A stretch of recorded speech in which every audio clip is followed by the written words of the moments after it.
नमस्कार मित्रांनो, लग्नानंतर होईलच प्रेम या मालिकेच्या 11 जूनच्या भागामध्ये जीवा आता काव्याला समजावून सांगत असतो. तो तिला म्हणतो की अगं काव्या, तू हे सगळं का करत आहेस ग? माझा दादा, तुझी ताई खूप पुढं निघून गेलेले आहेत. अगं आई बाबा खूप होप्स ठेवून आहेत आणि या सगळ्याचा जरा विचार कर प्लीज. तर तेव्हा काव्या त्याला म्हणते, हो करते ना विचार. तर तेव्हासुद्धा ना मी सगळ्यांचाच विचार केला होता आणि आत्तासुद्धा सगळ्यांचा विचार करते आणि पुढं जाते. हेच हवं आहे ना तुला? आणि सगळं काही होऊनसुद्धा आता तू मलाच सगळ्यांचा विचार करायला सांगत आहेस रे जीवा. आणि जीवा, या सगळ्यामध्ये ना आपल्या प्रेमाचा विचार येत नाही का रे तुझ्या मनामध्ये? तर तेव्हा जीवा नाही येत असं तिच्यावरती जोराने ओरडतो.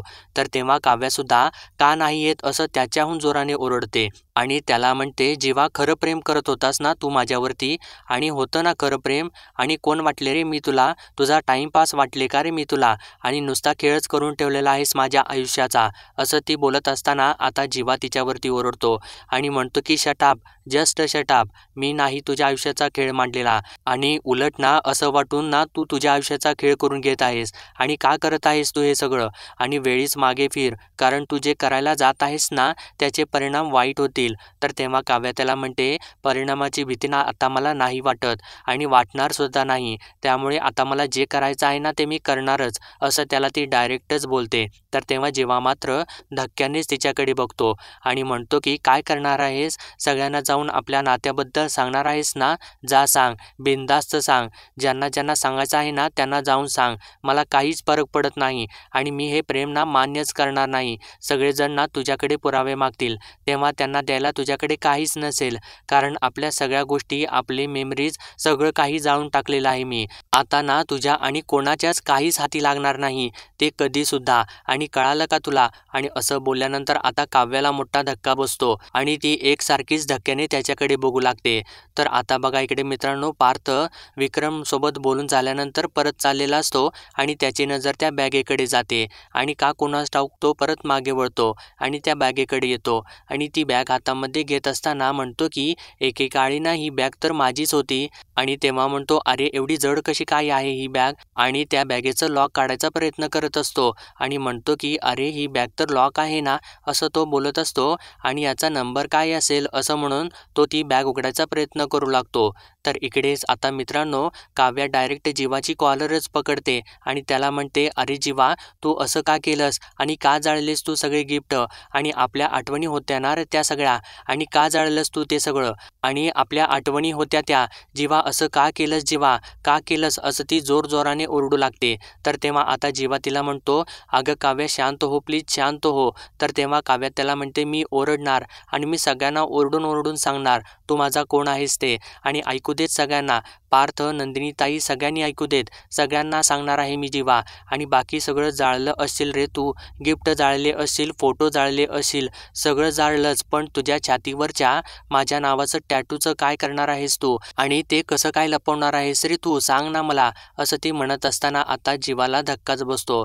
तर काव्या पुढं म्हणते की माझ्या नावाचा टॅटू आहे ना तो, ते तू आता त्याचं काय करणार आहेस सांग मला. आणि मी आता तुला शेवटचं सांगत आहे, तू सगळ्यांना सांग आपल्याबद्दल, नाहीतर ना, नाहीतर मी. असं ती म्हणत असताना जीवा तिच्यावरती ओरडतो, नाहीतर ग, नाहीतर काय करणार आहेस तू? वेडी आहेस का? वेड लागलेला आहे का तुला? काय बोलत आहेस तू? अगं जरा विचार कर, शांत हो प्लीज आणि माझा हात सोड, असं तो म्हणत असतो. तर तेव्हा काव्या म्हणते, नाही मी तुझा हात सोडणार नाही, कारण एकदा हात सोडून ना मी खूप मोठी चूक केलेली आहे. आता नाही मी हात सोडणार तुझा. असं म्हणून काव्या त्याचा हात घट्टच पकडते. तर तेव्हा जीवा तिला म्हणतो, काव्या मी तुला शेवटचं सांगत आहे, माझा हात सोड. तर तेव्हा काव्यासुद्धा त्याला म्हणते, मी सुद्धा तुला शेवटचंच सांगत आहे, मी तुझा हात नाही सोडणार. असं म्हणत असताना अचानकपणे तिच्या हातातून त्याच्या हातामधल्या घड्याळाचं बटन दाबलं जातं आणि त्याचा सिग्नल इकडे नंदिनीला जातो. तर तेव्हा तो सिग्नल ऐकल्यानंतर नंदिनी तर कावरीबावरीच होते आणि जीवा असं म्हणून ती तडक बाहेरच्या दिशेने येऊ लागते. तर ती बाहेर गॅलरीत येऊन बघते तर तिला समोर ते दोघे शेकोटीजवळ दिसतात. तर इकडे जीवा काव्याला म्हणत असतो की अगं मी सुद्धा काही करणार नाही. तर तेव्हा आता नंदिनी ज्या वेळेस जीवाला शेकोटीजवळ बघते तर तेव्हा तिला मानिनीची वाक्य आठवू लागते की जीवाला ना आगीपासून लांब ठेव, एवढं करशील ना नंदिनी? आणि आता नंदिनी ते वाक्य आठवल्यानंतर एकदमच जीवा असं जोराने ओरडते. तर तेव्हा जीवा आणि काव्या धक्क्यानेच नंदिनीकडे बघू लागतात आणि त्या दोघांना सुद्धा काही कळेनासं होऊ लागतं. तर तेव्हा नंदिनी जीवा असं ओरडून ती आता त्या दोघांच्या दिशेने धावू लागते. तर आता जीवा काव्याला म्हणतो, अगं काव्या तू मूर्ख आहेस का? तू हे चुकून घड्याळाचं बटन दाबलंस, आता नंदिनी खाली येईल असं म्हणून तो घाबरू लागतो. तर तेव्हा काव्या त्याला म्हणते, येऊ देत ना, कोणी सुद्धा येऊ देत, कळू देत ना सगळ्यांना. आता हे बघ जीवा, आत्तापर्यंत खूप काही केलं, आता सगळ्यांना आपल्याबद्दल कळू देत. पार्थला, नंदिनी ताईला, घरातल्या सगळ्यांना आपल्याबद्दल कळू देत. आता मी कोणाचं काही सुद्धा ऐकून घेणार नाही, कळालं का तुला? आणि तू कोणाचं नाव घेत आहेस? नंदिनी ताईचं नाव घेत आहेस ना? आणि कळू देत की तिला, असंही ती नंदिनी ताईच आहे. तिला ना आपल्याबद्दल कळालं ना तर ती या लग्नामधून स्वतःहून मुक्त होईल आणि तिच्या पाठोपाठ ना आपण सुद्धा मुक्त होऊ, असं ती डोळे मोठे करून जीवासोबत बोलत असते. तर आता बघा इकडे मित्रांनो, इकडे पार्थ मात्र ती बॅग खोलायचा प्रयत्न करत असतो आणि वेगवेगळे नंबर टाकून लॉक कोड मिळवण्याचा प्रयत्न करत असतो. तरीसुद्धा त्याला तो कोड काही सापडत नसतो. तर इकडे आता काव्या जीवाला म्हणते, असं सुद्धा नंदिनी ताईच म्हणते ना की दोन प्रेम करणाऱ्या माणसाने एकत्र यायला हवं, कारण ते एकमेकांना पूर्ण करतात. मग आता येऊयात ना आपण एकत्र, कर ना तू आता जरा आपल्याबद्दल विचार. हे बघ जीवा, आपण एकत्र आलो ना तर आपण एकत्र राहू शकतो. आपलं प्रेम ना असं आपण अख्ख्या जगासमोर हक्काने मिरवू शकतो. कर ना जरा विचार एकदा तरी, कर रे जीवा. आपण अग्निभोवती फेऱ्या घेऊन नको त्या लग्नात स्वतःला अडकून घेतलेलं आहे. आणि कशासाठी कशासाठी हे बघ ना, आज आपल्याबद्दल आपण सगळ्यांना सांगितलं ना तर सगळ्यांची एकत्र सुटका होईल. सांगून टाकू आणि मुक्त होऊयात ना सगळेजण. असंही या सगळ्यांचं म्हणणं आहेच ना की लग्नानंतर होईलच प्रेम, पण नाही जीवा, या लग्नात ना लग्नानंतर प्रेम नाही होऊ शकत, कारण जिथे प्रेम नाही ना त्या लग्नाला काहीच अर्थ नाही, असं ती सर्व काही सांगत असते. तर जीवा एकदा तिच्याकडे आणि एकदा नंदिनीच्या दिशेने बघत असतो. तर तेव्हा काव्या त्याला म्हणते, विचार कर जीवा, विचार कर, आपण संपवून टाकूयात सगळं काही. मी तुला सांगत आहे, प्लीज जीवा, हे सगळं एंड कर जीवा. तर तेव्हा जीवा आता तिला म्हणतो, नाही काव्या, हे पॉसिबल नाही. हे बघ, नंदिनीच्या लग्नावरचा, प्रेमावरचा, माझ्यावरचा विश्वास उडेल असं मी काही सुद्धा करणार नाही आणि मी तिला हर्ट करू शकत नाही, नाही नाही नाहीच करू शकत, असं म्हणून तो तिच्याकडे चाललेला असतो. तर तेव्हा आता काव्या जीवाचा शर्टच पकडते. तर तेव्हा काव्याने शर्ट पकडल्यानंतर जीवा त्याला म्हणतो, अगं काव्या तू हे काय करत आहेस? तर तेव्हा काव्या त्याला म्हणते, दिसू देत ना सगळ्यांना, दिसू देत. तर तेव्हा जीवा तिला म्हणतो, काव्या प्लीज सोड, प्लीज सोड ना हात. तर तेव्हा काव्या त्याला म्हणते, नाही सोडणार. आणि आता कसं लपवणार आहेस हा टॅटू? आणि दिसू देत ना हा टॅटू सगळ्यांना, सगळ्यांना दिसू देत, नंदिनी ताईला सुद्धा दिसू देत, कळू देत ना तिला तुझ्या छातीवरती कोणाच्या नावाचा टॅटू आहे. खूप विश्वास आहे ना तुझा तिच्यावरती आणि तिचा सुद्धा तुझ्यावरती. तिला येऊ देत, तिला दिसू देत. तर तेव्हा जीवा तिच्याकडे विनवणी करत असतो, काव्या प्लीज मला सोड, प्लीज सोड काव्या. तर आता इकडे नंदिनी धावत धावत खाली येत असते आणि जीवा तर इकडे खूपच घाबरत असतो आणि आता चक्क तो जे नको असतं तीच गोष्ट करतो आणि तो शेवटी शेकोडीकडे बघतो आणि आपला शर्टच काढतो. तर तेव्हा काव्या, अरे जीवा तू हे काय करत आहेस असं म्हणते आणि तिच्यासमोर एक मोठं प्रश्नचिन्हच पडलेलं असतो. तर तेव्हा आता इकडे पार्थ अजूनसुद्धा ते लॉक काढायचा प्रयत्न करत असतो आणि इतक्यातच त्याला कोडसुद्धा सापडतो आणि ते लॉक कोड उघडतं आणि तेव्हा पार्थ खुश होतो आणि अरे लॉक तर उघडला की, असं तो म्हणतो. तर आता बघा इकडे मित्रांनो, जीवा आपल्या हातामध्ये जळतं लाकूडच घेतो आणि काव्याला म्हणतो, लपवेल तेव्हा ना जेव्हा हे टॅटू दिसेल सगळ्यांना आणि यापुढे लपवायची गरजच नाही लागणार, असं तो काव्याला म्हणतो. तर आता इकडे नेमकं त्याच वेळेस पार्थ त्या बॅगेची चेन काढू लागतो आणि तो ती बॅग उघडणारच असतो आणि अक्षरशः ती बॅग नेमकी तो उघडतो सुद्धा. तेव्हाच इकडे जीवा ते जळतं लाकूड आपल्या टॅटूवरती नेऊन लावतो आणि नंदिनी मात्र तेव्हा धावत धावत त्याच्याजवळ येत असते. तर तेव्हा आता जीवा ते जळतं लाकूड आपल्या टॅटूवरती लावतो आणि त्याला खूपच मोठा त्रास होतो. तर तेव्हा जीवा जोराने ओरडतो आणि त्याचा आवाज ऐकल्यानंतर नंदिनी जीवा असं जोराने ओरडते आणि बाहेर फार मोठा गोंधळ होतो. तर तेव्हा पार्थसुद्धा त्यांचा आवाज ऐकल्यानंतर ती बॅग तशीच सोडतो आणि जीवाचा आवाज ऐकल्याने धावत बाहेर सुटतो आणि तेव्हा ती बॅग टेबलवरून खाली पडते आणि त्यामधले सगळे गिफ्ट आणि फोटोज खाली पडतात. तर इकडे जीवा बाहेर जोरजोराने ओरडत असतो आणि तो खाली कोसळतो. तर तेव्हा नंदिनी त्याच्याजवळ येते आणि त्याला आपल्या मांडीवरती घेते आणि रडू लागते आणि जीवा हे काय केलं तुम्ही, कशासाठी केलं? आणि सांगितलं होतं ना तुम्हाला आगीजवळ जाऊ नका म्हणून. आणि ती काव्याला सुद्धा ओरडते, जा काव्या फर्स्ट एड किट घेऊन ये ये. तर तेव्हा काव्या धावत आतमध्ये जाते. तर तेव्हा नंदिनी जीवाला म्हणत असते, जीवा आईने सांगितलेलं होतं ना आगीजवळ जाऊ नका, तर मग का आगीजवळ गेलात तुम्ही? इतक्यात काव्या तिथं फर्स्ट एड किट घेऊन येते. तर तेव्हा नंदिनी जीवाला म्हणत असते, आता मी काय करू आणि तुम्हाला कोणी काही बोललेलं आहे का? आणि काव्या काही बोलली आहे का तुम्हाला? का जाळलात तुम्ही टॅटू सांगा ना? तर तेव्हा आता जीवा त्या त्रासातच बोलू लागतो आणि म्हणतो की काव्या कशाला काही बोलेल, तिचा या टॅटूशी काय संबंध आहे? असं तो आता काव्याकडे बघूनच बोलल्यानंतर काव्याला मात्र धक्का बसतो. तर आता नंदिनी पार्थ आणि मिथुन काकाला जोरजोराने हाक मारू लागते.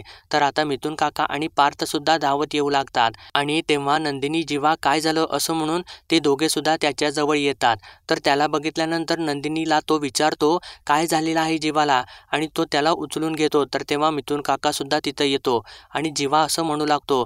तर तेव्हा आता पार्थ रागारागातच नंदिनीला विचारतो काय झालं आहे याला, कसं काय झालं? तर तेव्हा नंदिनी सांगत असते की काही नाही, काव्या इथे होती आणि जीवा सुद्धा इथं होते. तर तेव्हा आता जीवा एकदमच मध्ये बोलतो, काही नाही, माझा पाय घसरला आणि मी शेकोटीमध्ये पडलो, असं तो खोटं सांगतो. तर तेव्हा आता नंदिनी काहीच बोलत नाही आणि रडू लागते. तर तेव्हा पार्थ म्हणतो याला खूप भाजलेला आहे, याला हॉस्पिटलमध्ये घेऊन चला, असं तो म्हणत असताना अचानकपणे जीवा बेशुद्धच पडतो. तर तेव्हा सर्वजण जीवा जीवा असं ओरडू लागतात. तर इकडे मित्रांनो ती बॅग तशीच उघडी पडलेली असते आणि त्यामधून नेमका तोच फोटो वाऱ्याने उडून खिडकीच्या बाहेर पडतो आणि तो फोटो उडत उडत त्यांच्या दिशेनेच येत असतो. तर आता इकडे जीवा बेशुद्ध पडल्यानंतर सर्वजण खूपच घाबरतात आणि तेव्हा पार्थ आणि मिथुन काका जीवाला उचलून घेतात आणि त्याला हॉस्पिटलमध्ये घेऊन जाऊ लागतात. तर तेव्हा नंदिनी आणि काव्या दोघे सुद्धा खूप घाबरलेले असतात आणि काव्याला तर काही कळेनासच झालेलं असतं. तर आता जीवाला घेऊन जात असताना त्याच्या खिशामधून त्याचा मोबाईल खाली पडतो आणि तेव्हा काव्या तो मोबाईल उचलायला जाते आणि नेमकं तोच फोटो उडत उडत तिच्या पायाशी येऊन पडलेला असतो आणि तेव्हा काव्या तो फोटो उचलून हातामध्ये घेते आणि त्याच्या मागची जीवाने तिच्यासाठी लिहिलेली कविता वाचू लागते आणि ती बघून तिला खूपच रडू कोसळतं आणि तिच्या काळजाचं पाणी पाणी होऊ लागतं. त्यानंतर ती तो फोटो बघू लागते आणि त्यानंतर तो फोटो ती आपल्या उराशी कवटाळते आणि जोरजोराने रडू लागते आणि तिला खूपच त्रास होत असतो. तर इतक्यातच जीवाचा मोबाईल वाजू लागतो आणि त्याच्यावरती मानिनीचा फोन आलेला असतो आणि तिकडे मानिनी फोन लावत असते. तर तेव्हा विक्रम तिला म्हणतो, अगं काय झालं, तू इतकी काळजी का करत आहेस, फोन उचलत नाहीत का तो? तर तेव्हा मानिनी म्हणते, नाही ना उचलत फोन तो, आणि कोणी सुद्धा कसं काय फोन उचलत नाही आणि अशी कशी सगळी मुलं आहेत ही, उचल रे बाबा फोन उचल, असं म्हणून ती वैतागत असते. तर तेव्हा विक्रम तिला म्हणतो, अगं हो, तू इतकी चिडचिड करून काही होणार आहे का, मला सांग, कारण अगं सेलिब्रेशन सुरू झालं असेल आणि त्या गोंधळामध्ये फोनची रिंग कुणाला ऐकू जाईल का, असं तो म्हणत असताना मानिनी त्याला म्हणते, अहो पण वाढदिवस आहे, घरचे सुद्धा फोन करतील हे कळायला नको का, लहान आहेत का ते आता, आणि कोणीतरी फोन जवळ ठेवायला हवा ना, असं ती म्हणत असताना इकडून काव्या फोन उचलते. तर तेव्हा मानिनी म्हणते, अहो उचललेला आहे फोन, आणि ती फोन स्पीकरवरती टाकते आणि ते दोघे एकदमच काही न बोलता इकडे कोणी फोन उचललेला आहे ते सुद्धा बघत नाहीत आणि happy birthday to you dear Jeeva असं म्हणू लागतात.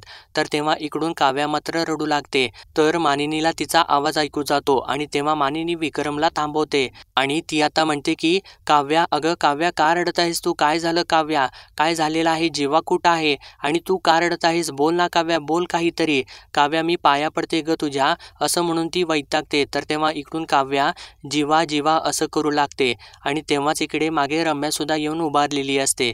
तर तेव्हा काव्या अडकळत अडकळत बोलते की जीवा आग. तर तेव्हा मानिनी म्हणते, अगं काव्या, आगीचं काय झालं आणि काय झालं नक्की जीवाला, बोल काव्या, आणि ही सांगणार नाही, हिला तर ना अक्कलच नाही, असं म्हणून ती खूपच त्रास करून घेऊ लागते. तर तेव्हा विक्रम फोन आपल्या हातामध्ये घेतो आणि मानिनीला म्हणतो, अगं मानिनी प्लीज पॅनिक होऊ नकोस, थोडं शांत हो. तर तेव्हा विक्रम आता स्पीकर फोन बंद करतो आणि कानाला लावून काव्याला विचारतो, अगं काव्या काय झालेलं आहे मला सांग, काय झालं आहे, जीवा कुठं आहे आणि काय झालं सांगशील का, आणि आता तू आग आग काय म्हणालीस, असं विचारत असताना तेव्हा मानिनी अजून वैतागते आणि विक्रमला म्हणते, अहो तिला नाही डोकं, तुम्ही ना फोन जीवाला द्यायला सांगा ना, असं ती म्हणत असते. तर तेव्हा विक्रम परत काव्याला विचारतो, काव्या सांगशील का मला काय झालेलं आहे. तर तेव्हा काव्या परत तेच बोलू लागते, जीवा आग. आणि परत म्हणते की जीवा पाय घसरून शेकोटीत पडले. तर तेव्हा विक्रम तिला म्हणतो, अगं जीवा पाय घसरून शेकोटीत पडला असं बोलत आहेस ना तू? तर तेव्हा ते ऐकल्यानंतर मानिनी खूपच घाबरते आणि म्हणते, असा कसा काय पडला तो आणि असं कसं काय होऊ शकतं? आणि तुम्ही तर अगोदर जीवाकडे फोन द्यायला सांगा, मला त्याच्याशीच बोलायचं आहे, मला त्याच्याशीच बोलायचं आहे असं ती ओरडत असते. तर तेव्हा विक्रम तिला म्हणतो, जरा 2 मिनटं थांब, मला जरासं ऐकू दे. आणि तो परत काव्याला विचारतो, काय नेमकं काय झालेलं आहे, सांगशील का मला? तर तेव्हा काव्या सांगू लागते आणि त्यांना हॉस्पिटलमध्ये नेलेलं आहे असं बोलते. तर ते ऐकल्यानंतर तर मानिनी अजूनच घाबरते आणि म्हणते, हॉस्पिटलमध्ये नेण्याइतपत लागलेलं आहे का? आणि हे चौघं काय मूर्ख आहेत का? काय करत होते हे सगळं? एवढं सगळं सांगून सुद्धा हलगर्जीपणा केला यांनी, असं म्हणून ती रडू लागते. तर तेव्हा रम्या ते ऐकल्यानंतर तिथून धावत आतमध्येच जाते. तर तेव्हा विक्रम आता काव्याला म्हणतो, तू ना मला सगळं काही डिटेल्स मेसेज कर. तर तेव्हा मानिनी म्हणते, आपण ना तिकडे जाऊयात. तर तेव्हा विक्रम मानिनीला थांबवतो आणि म्हणतो, ठीक आहे. आणि काव्याला सांगतो, तू काळजी नको करूस, मी सगळं काही पार्थसोबत बोलतो, पण तू ना मला मेसेज कर, लगेच कर. तर तेव्हा मानिनी म्हणते, तुम्ही आता पार्थसोबत बोलत बसू नका, लोकेशन आलं ना की आपण लगेच जाऊयात तिकडे. तर तेव्हा विक्रम मानिनीला म्हणतो, अगं मानिनी, तुझं हे काय चाललेलं आहे? एक एक अक्षर ऐकायला ना मला जीवाचं रान करायला लागत होतं, जरा शांत हो ना तू. तर तेव्हा मानिनी त्याला म्हणते, अहो शांत कशी होऊ, तुम्हीच सांगा ना मला, मी शांत कशी होऊ? जीवाला धोका आहे आगीपासून, मी ओरडून ओरडून सांगत होते ना, तुम्ही सुद्धा विश्वास ठेवला नाही माझ्यावरती, मस्करी केली तुम्ही माझी. आणि मी सांगत होते, गुरुजी जे सांगतात ना ते खरं होतं आणि मी नंदिनीला सुद्धा तेच सांगितलेलं होतं, कोणी सुद्धा लक्ष दिलं नाही. अहो लक्ष ठेवायला नको होतं का? तुम्हीच सांगा ना मला. आणि आपण हॉस्पिटलमध्ये जाऊयात, बाकी काही सुद्धा नाही मला माहिती, आता जीवाला मला बघायचं आहे असं म्हणून ती अजून रडू लागते. तर तेव्हा विक्रम तिला म्हणतो, जाऊयात आपण हॉस्पिटलमध्ये जाऊयात. आणि असं का करत आहेस तू? माझा सुद्धा जीव आहे ना त्याच्यावरती आणि मला सुद्धा काळजी आहे ना जीवाची, असं का करत आहेस तू? आणि पार्थसोबत एकदा मला बोलून घेऊ देत ना, आपण जाऊयात. तर तेव्हा मानिनी म्हणते, काही होणार नाही ना हो जीवाला, असं म्हणून ती आता जोरजोरात रडत असते. तर तेव्हा विक्रम म्हणतो, काही सुद्धा होणार नाही, आपण आहोत ना सगळे त्याच्यासाठी, तू शांत हो, असं म्हणून तो आता तिला आपल्या जवळ घेतो. तर इकडे रम्या धावत आता वसुंधराजवळ येते आणि तिला झोपेतून उठवू लागते आणि म्हणते की, अगं आई उठ उठ लवकर, मला ना तुला महत्त्वाचं काहीतरी सांगायचं आहे. तर तेव्हा वसुंधरा झोपेतच म्हणते की, अगं रम्या, मी ना साखर झोपेत आहे गं, आणि एवढीच काय आहे ती साखर मला चालणार आहे, आणि तू गप्प बस, तू एक काम कर, लाईट बंद कर आणि तू पण ये झोप. तर तेव्हा रम्या म्हणते, अगं आई, ही झोपायची वेळ नाही, खडबडून जागं व्हायची वेळ आहे, तू उठ बघू लवकर, खूप महत्त्वाचं आहे. तर तेव्हा वसुंधरा म्हणते, मला माहिती आहे, अगं जीवाला ना बड्डे विश करायचं आहे ना, म्हणूनच तू जागी आहेस ना, पण राहू दे, तू झोप, ये नंतर कर विश. तर तेव्हा रम्या अजूनच वैतागते आणि म्हणते, अगं झोप झोप काय, झोप झोप काय लावलेलं आहेस? अगं जीवाला ना बड्डे विश करायला तो शुद्धीवर तरी असायला हवा ना, फार्म हाऊसवरती पाय घसरून तो शेकोटीत पडला आहे. तर तेव्हा ते ऐकल्यानंतर वसुंधराला धक्काच बसतो आणि ती उठूनच बसते आणि शेकोटीत पडला आणि किती लागलेला आहे का त्याला, बोल ना गडागडा, काय झालं आहे ते. तर तेव्हा रम्या तिला म्हणते, अगं हो, पण तू माझ्यावरती कशासाठी चिडत आहेस? मला सुद्धा सगळे डिटेल्स माहिती नाहीत, ते मामा आणि मामी बोलत होते ना तेव्हा मी ऐकलं आणि ते दोघे खूपच टेन्शनमध्ये होते. तर तेव्हा वसुंधरा म्हणते, असणारच ना गं, आणि कितपत लागलेलं आहे काही ऐकलं आहेस का तू? तर तेव्हा रम्या म्हणते, नाही ते मला माहिती नाही, पण त्याला ना हॉस्पिटलमध्ये घेऊन गेलेले आहेत, एवढं मला कळालेलं आहे. तर ते ऐकल्यानंतर वसुंधरा धक्क्याने उठूनच उभी राहते आणि हॉस्पिटलमध्ये घेऊन गेले आहेत का? अरे देवा, असं म्हणून ती चाललेलीच असते. तर तेव्हा रम्या तिला थांबवते आणि म्हणते की, अगं पण तू आता कुठं चाललेली आहेस? तर तेव्हा वसुंधरा म्हणते, अगं त्याला हॉस्पिटलमध्ये घेऊन गेले आहेत ना, मग जरा जाऊन बघते, जीवाला जास्त लागलं नसेल म्हणजे मिळवलं, आणि तो सुखरूप असला ना तर मग माझं मन शांत होईल. आणि एक काम कर ना, तू काव्या आणि नंदिनीला फोन करून विचारतेस का की तो कसा आहे ते? तर तेव्हा रम्या तिला म्हणते, अगं आई, मी ना त्यांना फोन केलेला होता, पण तिथे ना कोणीच फोन उचलत नाही, मे बी हॉस्पिटलच्या गडबडीत असतील ते सगळे. तर तेव्हा वसुंधरा रम्याला म्हणते, हो असू शकतं बाई, कारण ना जीवा सुखरूप आहे हे कळालं ना तर माझं मन खऱ्या अर्थाने शांत होईल, आणि काय झालं असेल ग त्याला, असं ती खूपच घाबरून विचार करत असते. तर तेव्हा रम्या म्हणते, अगं आई, ते बरोबर आहे, पण माझ्या डोक्यात ना वेगळाच विचार येत आहे. तर तेव्हा वसुंधरा काय असं तिला विचारते. तर तेव्हा रम्या म्हणते, म्हणजे ना माझं गट फिलिंग मला सांगत आहे की पाय घसरल्यामुळे तो शेकोटीत पडला हे कारण नसेल अगं, तो काही लहान बाळ आहे का असं पाय घसरून पडायला, असं ती म्हणत असते. तर तेव्हा वसुंधरा म्हणते की, अगं रम्या, रम्या तू हे काय बोलत आहेस आणि तू गप्प बस. हल्ली ना भलत्या सलत्या गोष्टींच्या मध्ये संशय घ्यायची तुला सवयच लागलेली आहे. अगं मुलं फार्म हाऊसवरती गेलेली होती, एकटी होती, घेतलं असेल ड्रिंक जीवाने आणि असं होऊ शकतं ना, असं उगीचच काहीतरी बोलू नकोस तू. तर तेव्हा रम्या तिला म्हणते नाही नाही, कारण तू ना जे सांगत आहेस ना ते इतकं साधं सरळ असेल असं मला नाही वाटत. दाल में कुछ तो काला आहे असं ती म्हणते. तर तेव्हा वसुंधरा तिला म्हणते तुझ्या डोक्यात ना हल्ली भलतंच काहीतरी चालू असतं खरंच, असं ती तिला म्हणते. तर तेव्हा रम्या तिला म्हणते अगं यात काय भलतं आहे. बरं ठीक आहे, आता ना तुला माझं म्हणणं नाही पटणार. सगळे घरी आल्यानंतर खरं काय ते सांगतीलच ना तेव्हा पटेल. तर तेव्हा वसुंधरा म्हणते हो तुझं बरोबर आहे, पण आधी ना सगळेजण जीवाला घरी घेऊन येऊ देत व्यवस्थित. त्या बिचारी मानिनीचा तर ना जीव टांगणीलाच लागला असेल ग, असं म्हणून ती काळजी करू लागते. तर तेव्हा रम्या तिला म्हणते अगं खूपच अस्वस्थ होते ते दोघे. तर तेव्हा वसुंधरा म्हणते अगं असणारच ना, काळजाचा तुकडा आहे जीवा तिच्या, त्याला काही झालं ना तर कसं बरं वाटेल तिला सांग बरं. आणि ती मानिनी सुद्धा ना नको तेव्हा नको त्या गोष्टी करत असते. आणि आता हे फार्म हाऊसचं घाट घालायची काय गरज होती का. हे झालं नसतं ना तर असं काही घडलंच नसतं. आणि मी एक काम करते, मी ना मानिनी जवळ जाऊन बसते, तिला थोडा आधार मिळेल, आलेच मी असं म्हणून ती लगेच तिथून निघून जाते. तर तेव्हा रम्या स्वतःशी म्हणते की खरंच पाय घसरून पडला असेल का जीवा, नक्की काय घडलं असेल तिथे, असा ती आता विचार करत असते. तर आता इकडे विक्रम पार्थला फोन लावतो आणि खूपच घाबरलेला असतो आणि म्हणतो की अरे पार्थ नेमकं काय चालू आहे तिकडे आणि आमच्यापासून काही लपवायचं नाही, खरं खरं काय झालं आहे ते सांग. तर तेव्हा मानिनी मध्येच म्हणते की त्याला म्हणावं आम्ही तिकडे येतच आहोत. तर तेव्हा विक्रम तिला म्हणतो मानिनी मला त्याचं बोलणं ऐकायला येत नाही, प्लीज जरा तू शांत हो. आणि तेव्हा पार्थ सांगत असतो. तर विक्रम त्याला मध्येच म्हणतो की नाही नाही, तू एक काम कर, तू लोकेशन पाठव, लगेचच लोकेशन पाठव, आम्ही तिकडे लगेच येतो. तर तेव्हा पार्थ म्हणतो की हे बघा बाबा आता काही येऊ नका तुम्ही, रात्रीचा 1 वाजलेला आहे, मिथून काका आणि मी आहोत ना, आम्ही सिच्युएशन सांभाळून घेऊ. तर तेव्हा विक्रम ओरडतो आणि म्हणतो अरे पण आम्ही इथं थांबून आम्हाला तरी चैन पडणार आहे का, सांग ना. आणि ही मानिनी सुद्धा हट्टाला पेटलेली आहे, तिला जीवाला भेटायचंच आहे असं तो सांगत असताना मानिनी मध्येच ओरडते अरे पार्थ मला तिकडं यायचं आहे. तर तेव्हा विक्रम म्हणतो ते काही नाही, तू लोकेशन पाठव आणि लगेचच पाठव, आम्ही लगेचच इकडून निघत आहोत. तर तेव्हा पार्थ म्हणतो अहो बाबा उगाचच धावपळ होईल, जीवाजवळ आम्ही आहोत आणि तुम्ही इथे पोचेपर्यंत ना आम्ही तिथे पोचू, सकाळी निघतच आहे आम्ही. आणि हे बघा तुम्ही आईला समजावून सांगा आणि प्लीज नका येऊ, असं तो सांगत असतो. तर तेव्हा विक्रम त्याला म्हणतो बरं ठीक आहे, तू शांत हो आणि सगळे अपडेट्स देत राहा आम्हाला. तर तेव्हा मानिनी विक्रमवरती ओरडते आणि म्हणते अहो आता अपडेट कशासाठी. तर तेव्हा पार्थ इकडून म्हणतो हे बघा तुम्ही दोघं सुद्धा काळजी नका करू, मी जीवाला काही सुद्धा होऊ देणार नाही, माझ्यावरती विश्वास ठेवा. तर तेव्हा विक्रम आता थोडंसं रडू लागतो आणि म्हणतो अरे हो रे बाळा, माझा विश्वास आहे रे तुझ्यावरती, ओके ओके चल बाय, असं म्हणून तो आता फोन ठेवून देतो. तर तेव्हा आता इकडे पार्थ मात्र खूपच काळजीत पडतो. तर मित्रांनो आजचा भाग इथेच संपतो आणि पुढील भागामध्ये आपण पाहणार आहोत नंदिनी आणि सर्वजण घरी आलेले असतात. तर तेव्हा नंदिनी मानिनीला सांगत असते की आपला फोन झाला ना तेव्हा त्या क्षणापासून मी त्यांच्यावरती लक्ष ठेवून होते, पण नंतर अचानक ते मला आगीजवळ दिसले आणि अचानक त्यांनी लाकूड उचलून, असं ती सांगत असताना ती मध्येच थांबते. तर तेव्हा मानिनी आता तिच्या दिशेने येऊ लागते आणि लाकूड उचलून काय असं तिला विचारते आणि त्यानंतर ती नंदिनीला जीवासमोरच घेऊन जाते आणि तिच्यावरती जोरजोराने ओरडू लागते होत्याचं नव्हतं झालेलं आहे तुझ्यामुळे.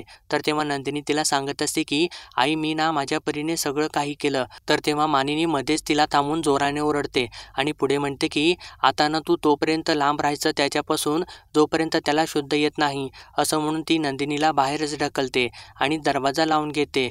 तर मित्रांनो पुढील अपडेट पाहण्यासाठी लाईक शेअर आणि सबस्क्राईब नक्कीच करा.